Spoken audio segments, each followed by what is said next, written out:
안녕하세요 여러분.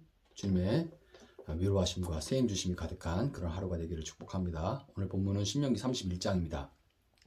또 모세가 가서 온 이스라엘에게 이 말씀을 전하여 그들에게 이르되 이제 내 나이 120세라 내가 더 이상 출입하지 못하겠고 여호와께서 내게 이르시기를 너는 이 요단을 건너지 못하리라 하셨느니라.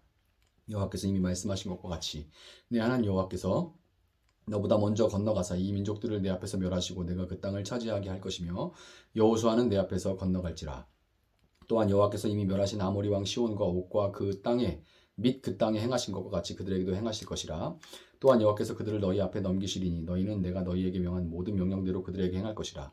너희는 강하고 담대하라. 두려워하지 말라. 그들 앞에서 떨지 말라. 이는 내 하나님 여호와 그가 너와 함께 가시며 결코 너를 떠나지 아니하시며 버리지 아니하실 것임이라 하고 모세가 여호수아를 불러 온 이스라엘의 목전에서 그에게 이르되 너는 강하고 담대하라. 너는 이 백성을 거느리고 여호와께서 그들의 조상에게 주리라고 맹세하신 땅에 들어가서 그들에게 그 땅을 차지하게 하라. 그리하면 여호와 그가 네 앞에서 가시며 너와 함께 하사 너를 떠나지 아니하시며 버리지 아니하시니 너는 두려워하지 말라.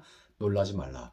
또 모세가 이 율법을 써서 여호와의 언약궤를 매는 레위 자손 제사장들과 이스라엘 모든 장로에게 주고 모세가 그들에게 명령하여 이르기를 매 7년 끝해 곧 면제년의 초막절에 온 이스라엘이 내 하나님 여호와 앞 그가 택하신 곳에 모일 때에 이 율법을 낭독하여 온 이스라엘에게 듣게 할지니 곧 백성의 남녀와 어린이와 내 성읍 안에 거류하는 타국인을 모으고 그들에게 듣고 배우고 내 하나님 여호와를 경외하며 이 율법의 모든 말씀을 지켜 행하게 하고 또 너희가 요단을 건너가서 차지할 땅에 거주할 동안에 이 말씀을 알지 못하는 그들의 자녀에게 듣고 내 하나님 여호와 경외하기를 배우게 할지니라. 여호와께서 모세에게 이르시되 내가 죽을 기한이 가까웠으니 여호수아를 불러 함께 회막으로 나아오라. 내가 그에게 명령을 내리리라. 모세와 여호수아가 나아가서 회막에 서니 여호와께서 구름 기둥 가운데서 장막에 나타나시고 구름 기둥은 장막 문 위에 머물러 있더라. 또 여호와께서 모세에게 이르시되 너는 네 조상과 함께 누우려니와 이 백성은 그 땅으로 들어가 음란히 그 땅의 이방신들을 따르며 일어날 것이요 나를 버리고 내가 그들과 맺은 언약을 어길 것이라. 내가 그들에게 진노하여 그들을 버리면 내 얼굴을 숨겨 그들에게 보이지 않게 할 것인즉 그들이 삼킴을 당하여 허다한 재앙과 환난이 그들에게 임할 그때에 그들이 말하기를 이 재앙이 우리에게 내림은 우리 하나님이 우리 가운데 계시지 않은 까닭이 아니냐 할 것이라. 또 그들이 돌이켜 다른 신들을 따르는 모든 악행으로 말미암아 내가 그때에 반드시 내 얼굴을 숨기리라. 그러므로 이제 너희는 이 노래를 써서 이스라엘 자손에게 가르쳐 그들의 입으로 부르게 하여 이 노래로 나를 위하여 이스라엘 자손들에게 증거가 되게 하라. 내가 그들의 조상들에게 맹세한 바 젖과 꿀이 흐르는 땅으로 그들을 인도하여 드린 후에 그들이 먹어 배부르고 살찌면 돌이켜 다른 신들을 섬기며 나를 멸시하여 내 언약을 어기리니 그들이 수많은 재앙과 환난을 당할 때 그들의 자손이 부르기를 잊지 아니한 이 노래가 그들 앞에 증인처럼 되리라. 나는 내가 맹세한 땅으로 그들을 인도하여 들어가 드리기 전 오늘 나는 그들이 생각하는 바를 아노라. 그러므로 모세가 그날 이 노래를 써서 이스라엘 자손에게 가르쳤더라. 여호와께서 또 눈의 아들 여호수아에게 명령하여 이르시되 너는 이스라엘 자손들을 인도하여 내가 그들에게 맹세한 땅으로 들어가게 하리니 강하고 담대하라. 내가 너와 함께하리라 하시니라.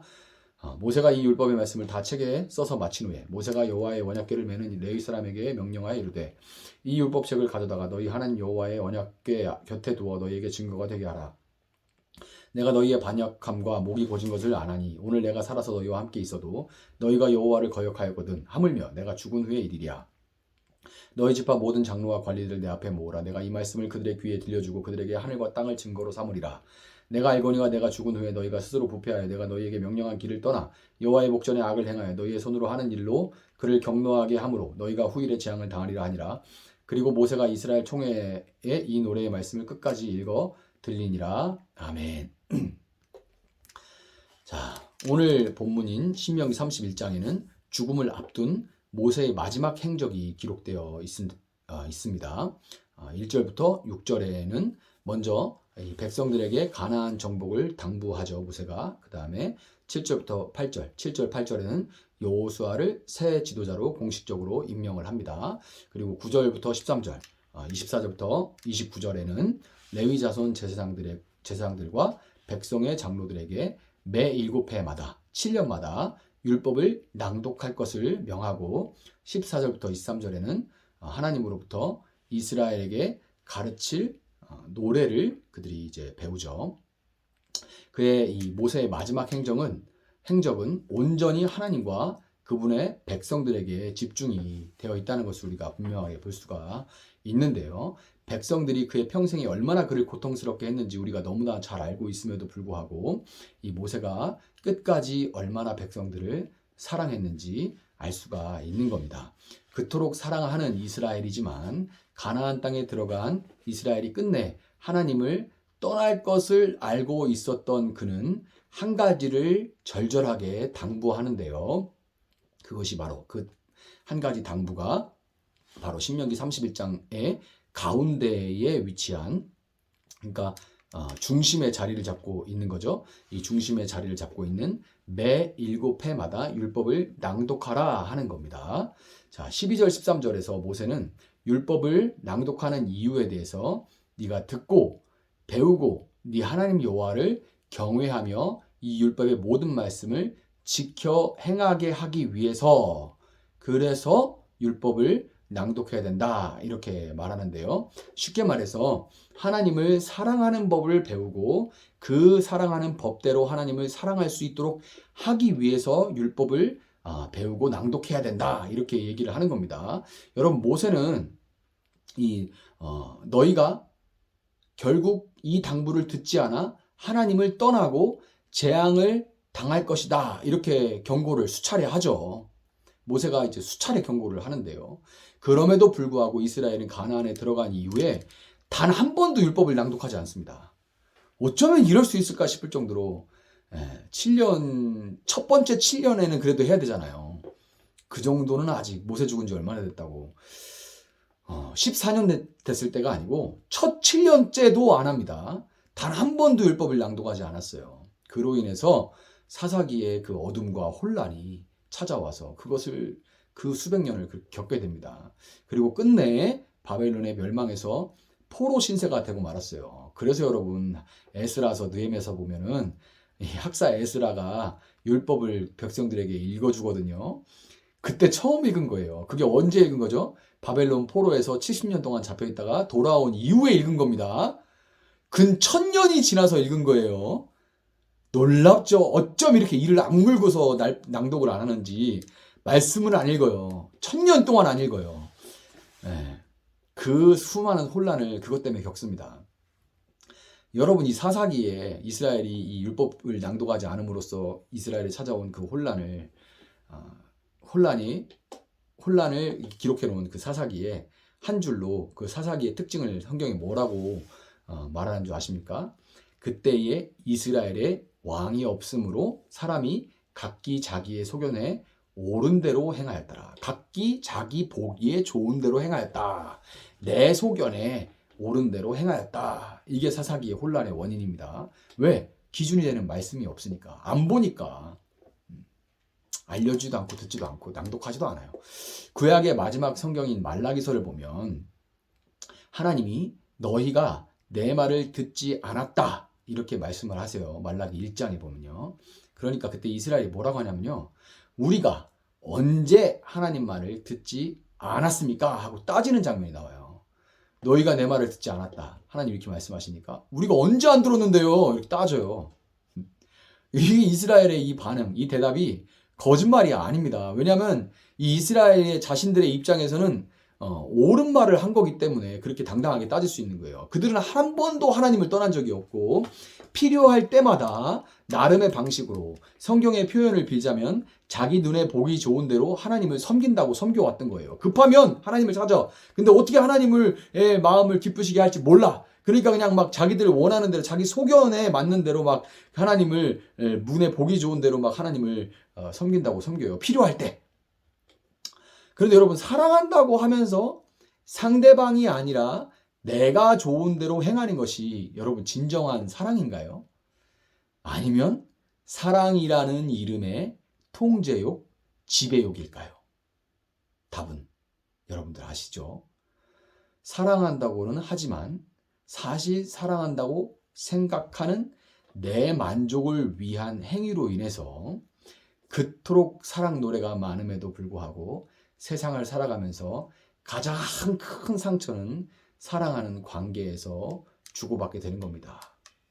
연인 사이 뭐 말할 것도 없고 부부 사이 가장 그나마 하나님 사랑에 가깝다는 이제 부모와 자식 간의 사랑에서도 내가 원하는 방식의 사랑을 막 강요하면서 통제욕, 지배욕의 다른 이름이죠. 그러면서 얼마나 큰 상처를 서로 주고받습니까? 사사기 시대와 동일한 시대가 지금 우리 앞에 펼쳐지고 있습니다. 하나님을 사랑한다고 하는 어떤 사람들은 태극기를 들고 광화문에 가 있습니다. 예, 쌍스러운 소리를 일삼고 태극기로 막 사람을 때려요. 태극기 봉으로. 그래도 전혀 문제를 느끼지 못합니다. 그런 반면에 어떤 사람들은 24시간 예수님만 바라보자. 오직 24시간 예수님만 바라보자. 이렇게 하면서 자기 내면에만 집중한 채. 그 잘 모르는 것 같아요. 이게 자기 자신을 극도로 사랑하는 거예요.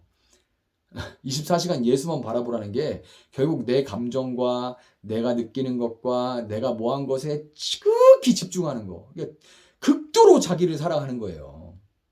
초절정 이기주의. 아주 잘 포장된 신앙이란 이름으로 잘 포장된 초절정 이기주의. 그러면서 세속적인 일로 여겨지는 사회 참여를 전혀 하지 않아요. 양극단으로 향하고 있죠. 교회라는 데가. 태극기 들고 나가든지 아니면 예수님만 바라봐라. 그런 건 세속적인 일이다. 이러고 있죠. 어떻게 이런 일이 일어날까요? 그거는 하나님을 알지 못하고 하나님을 사랑하는 법을 알지 못하기 때문입니다. 교회에 다닌다는 많은 사람들이 하나님을 나를 지켜보면서 죄를 지을 때마다 강력한 처벌을 내리는 두려운 심판 중독자와 같이 여기거나 심판 못해서 안달난 심판 중독자 뭐 잘못하는지 보자 그러다가 잘못하자마자 탁 그냥 요런 아주 심판 중독자로 만들거나 무서운 하나님 심판자 하나님 아니면 또 극단으로 가요. 한없이 자비롭고 실제로 들은 얘기입니다. 한없이 자비롭고 늘 나를 안쓰러워만 하시는 KFC 켄터키 프라이드 치킨 할아버지 있잖아요. 여기 수염 하얘가지고 머리도 하얗고 수염도 하얀 그 할아버지 같은 그런 선한 인상을 가진 산할아버지 구름 모자 썼네. 그런 할아버지처럼 하나님을 대해요. 늘 그냥 우리 손주 어떻게 이렇게 안쓰러워 하시는 그런 한없이 자비롭기만 하는 그런 산할아버지. 돈을 엄청나게 밝혀서 돈만 내면 무슨 축복을 무슨 후춧가루 뿌리듯이 팍팍 뿌려주는 신으로 만들어 놓거나 아니면 사람이 무엇을 하든지 아무것도 바꿔주지 않고 무작정 그냥 막 끌고 가는 잔혹한 운명의 신으로 만들어 놓습니다. 이게 사람들이 생각하는 하나님이에요. 여러분 하나님 정말 이런 분입니까? 하나님이? 아니 그런데 어떻게 믿어요? 난 그게 더 신기해요. 그런 하나님을 어떻게 믿고 있어요? 하나님 절대 그런 분이 아닙니다. 하나님의 말씀을 듣지 않고 배우지 않으니까 자기가 만들어 놓은 신의 이미지를 하나님이라고 착각하고 살아가고 있는 거예요. 내가 무서운 아버지 상을 가지고 있어요. 어렸을 때 학대받고 막 이래가지고 아니면 아주 강압적인 아버지를 가지고 있어서 그럼 하나님도 그렇게 만들어 놓는 겁니다. 반대로 내가 자존감이 너무 떨어져 나 같은 사람은 혼나야 돼 이렇게 생각하는 그런 이미지로 하나님 만들어 놓는 거예요. 계속 하나님 나한테 뭐라고 하고 채찍질하는 그런 하나님으로 내가 만들어 놓은 겁니다. 반대의 경우도 마찬가지고요. 내가 만들어 놓은 그 신의 이미지를 하나님이라고 착각하고 살아가고 있는 거예요. 내가 나무로 형상을 만들지 않을 뿐이지 수많은 사람들이 오죽하면 칼빈이 뭐라고 합니까? 타락한 사람의 마음은 우상 공장 공장장 사람들은 우상 공장 공장장 우상의 공장 같은 우상을 만드는 공장 같다 이렇게 얘기를 해요. 그러다가 자기가 만든 그 신이 그 이미지가 내가 원하는 대로 해주지 않거나 안 좋은 일이 일어나면 어떤 반응을 보입니까? 17절에 이스라엘과 똑같은 반응. 이 재앙이 우리에게 내림은 우리 하나님이 우리 가운데 계시지 않은 까닭이 아니냐 이렇게 하는 거예요. 내가 만들어 놓고 그것을 만족시키기 위해서 뭔가를 했는데 그대로 안 해주거나 내가 원치 않은 일들이 생기면 우리 가운데 하나님이 계시지 않은 까닭이 아니냐 이렇게 하는 거예요. 쉽게 말해서 하나님은 없거나 있어도 나한테 관심이 없거나 아니면 내가 원하는 것을 들어줄 만한 그런 능력이 없거나 이렇게 생각해 버리는 거죠. 여러분 우리가 만든 이미지의 신이 아니라 하나님을 바로 알고 그분을 온전히 사랑하기 위한 유일한 방법은 하나님의 말씀을 듣고 배우는 것뿐입니다. 그리고 매 7년마다 반복하듯이 그것을 반복하는 거예요. 오래 교회를 다녔다는 분들이 평생에 성경 일독을 못하고 심지어 성경의 각 권이 어디인지도 모릅니다. 골로새서를 구약에서 찾고 있고 그냥 진짜 기가 막히죠. 30년, 40년, 50년 교회를 다녔는데 무슨 책이 어디인지도 몰라요. 이제 지금 스마트폰으로 교회 왔을 때만 잠깐 앱으로 켜서 보니까 더 합니다. 옛날엔 그래도 일주일에 한 번 끼고 다니기로 했죠. 성경을 통해서 자신을 나타내신 하나님을 어떻게 성경을 읽지 않고 알 수가 있습니까? 안 읽고 그냥 누군가가 얘기해준 그런 신을 알고 있으니 거기다가 내가 가지고 있는 그 이미지까지 합쳐놓으면 무슨 프랑켄슈타인이 나오는 거예요. 여러분, 사사기와 같은 시대가 펼쳐졌습니다. 말씀을 펴서 읽고 그 가운데 여러분에게 말씀하시는 하나님의 음성을 직접 들어요. 그 말씀이 여러분에게 말을 걸어올 때까지 읽으십시오. 걸어온다니까요. 음성이 직접 들린다는 게 아니라 그 말씀이 내 마음에 확 다가오는 거를 느낄 때까지 읽어요. 성경 언제까지 읽어야 되는데요? 그 말씀이 내게 나에게 말을 걸어올 때까지 그 음성을 직접 듣는 거예요. 레마라고 하죠. 나의 말씀. 내가 만든 신이 아니라 하나님을 알고 그분이 여러분을 사랑하시는 대로 그분을 경외하는 삶을 살아가시는 여러분들이 부디 될 수 있기를 예수님의 이름으로 축복합니다. 잠시 기도하겠습니다. 사랑하시는 하나님, 감사합니다. 우리가 하나님을 안다, 사랑한다 하면서도 내가 만든 이미지의 그 신을 내가 원하는 방식으로 사랑을 베풀어주고 그러면서 거기서 내가 원하는 어떤 것을 구하는 그런 것들이, 기대하는 것이 우리의 어리석은 신앙생활이라는 것입니다. 하나님, 그러기에 수많은 사람들이 하나님의 뜻이라 말하고 하나님을 위한 것이라고 말하는데 전쟁과 분쟁이 끝이지 않고 수많은 이런 자기 생각대로 만들어 놓은 신들의 전쟁이 우리 땅에 펼쳐지고 있습니다. 사사기 시대와 같이 사람들이 각자 소견에 오른 대로 하나님 하고 있는데 거기에 진짜 하나님은 어디 계십니까? 주님, 우리를 불쌍히 여겨주시고 이때에 저희들이 말씀을 진정으로 사모하게 하시고 말씀에 대해 말하는 것이 아니라 이제 말씀을 펴게 하시고 그 말씀에서 하나님의 음성이, 나에게 말씀하시는 그 음성이 들려올 때까지 읽고 묵상하고 씹어 먹을 수 있도록 하나님 함께하여 주시옵소서. 그래서 참되게 하나님을 사랑하는 법을 알게 하시고 그 법대로 하나님을 사랑하며 하나님의 사랑을 또한 누리며 살아가는 저희들 될 수 있게 하여 주시기를 원합니다. 감사합니다. 예수님의 이름으로 기도합니다. 아멘. 오늘 주신 말씀 붙들고 계속해서 기도합니다.